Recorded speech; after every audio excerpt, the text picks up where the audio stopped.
Hi guys, Darth Deuce here with another Star Wars 3 and 3/4 inch action figure review, and today we're going to take a look at the 30th anniversary 212th Airborne Trooper. This is a figure I've wanted for a long time. I really like the Airborne Trooper design of armor. I think it looks super cool. I love the helmet look for some reason. I don't know, it just looks really cool. I mean, yeah, and 30th anniversary is just a really sick line of figures, so we'll take a look at them in the packaging first, then we'll take them out and take a closer look at them. So here he is in the packaging. I'm pretty sure there's two different versions of this packaging. We have this version, which just has the generic stylized Darth Vader image. I think there's also another one which has the Airborne Trooper image there. This packaging is in pretty good shape. If it had the Airborne Trooper image there, I'd be tempted to keep this on card, but it's just the generic packaging, so I don't really care too much. But yeah, you got the Star Wars logo there, 30th anniversary, figure inside, a long time ago in Guys Far, Far Away, some random stuff, Airborne Trooper, Revenge of the Sith, got the collector's coin there. Flip around the back here, Star Wars, you've got the other figures of the wave. I have that Death Star Trooper and I have that Biggs Dark Lighter. I believe I reviewed both like a while ago. And yeah, so they have all the other figures that were available at the time. And some random stuff. Yeah, that's pretty much it for the packaging. Yeah, so I can get it opened up and we'll take a closer look at the figure outside the packaging. Alright, now I got the figure out of the packaging, and this is definitely a really cool Clone Trooper figure. Probably one of my favorite Clone Trooper figures I have right now. I think it's just really cool. A lot of good stuff going on with this thing. First off, though, he comes with some little extra things, so you do get this little thingy. Back in the day, a lot of Star Wars figures would come with these things that show off all the other products that were available, which are actually kind of cool, that you could see what other figures would be available. Kind of miss these. Definitely nostalgic. You also get this little paper here, which has like a character profile and a read-up and a picture of the figure and a picture from the movie and whatnot, which is actually really cool. I'm not going to read out all this information or anything, but it is really cool. Let's take a look at this guy now. And he has a great sculpt. Love the helmet sculpt. I would say at the time this was released is probably the first figure that used this helmet sculpt, but I could be wrong. I really like it. It looks really good. Got the more smaller, slimmer sort of visor, which looks really cool. You got the 212th orange markings, which is cool. You got a bunch of black paint apps and whatnot to bring out details. And you also got this nice black scuffing or paint added to make it look like scuffing and battle wear and tear, which is really, really cool. And you get that pretty much throughout the figure, which is really cool.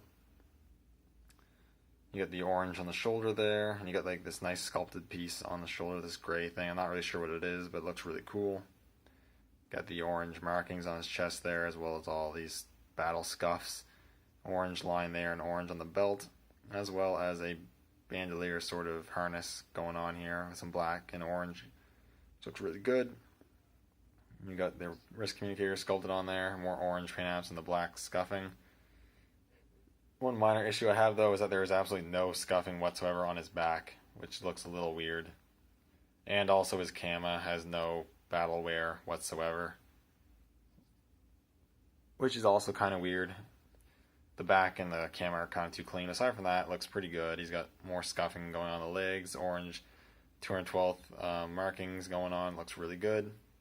Another thing that really bugs me, well, not really bugs me, bugs me a little bit, is that the hinges for the ankles are actually orange instead of black.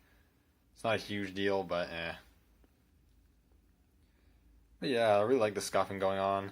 Looks really good. Makes him look worn, which I think is super cool. And the sculpt and paint just looks really great on this guy.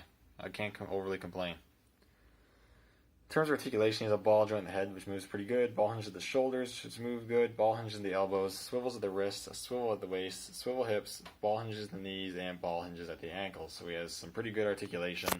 Pretty standard for Clone Troopers for the most part. In terms of accessories, comes with quite a few stuff. I guess first it does come with the coin. I guess not really an accessory, but it's come with the collector's coin. It's really cool. It's just in a back chrome kind of thing. Looks really good. You got Revenge of the Sith, Republic logo. And you got the 212th Trooper there. Or the Airborne 212th Trooper, which is pretty cool. He also comes with a DC-15 rifle, which is really cool. It's just in black, but it's pretty sturdy, not going to warp on you, which is super cool. I like that. He comes with the little pistol here, which is cool. And he also comes with this satchel, which is pretty neat. It's got like some canisters on the strap, and you got some paint apps and whatnot. Got the bag, and what's actually really cool is there's actually an imprint here where you can actually store the pistol in there. That's pretty cool. They didn't put a holster on him, but instead you can have it so you can store the pistol in his bag. So it's really cool. You get that weapon storage, so you can store every accessory on the figure. And then the last thing is he also does feature a removable helmet, so you can pop the helmet off.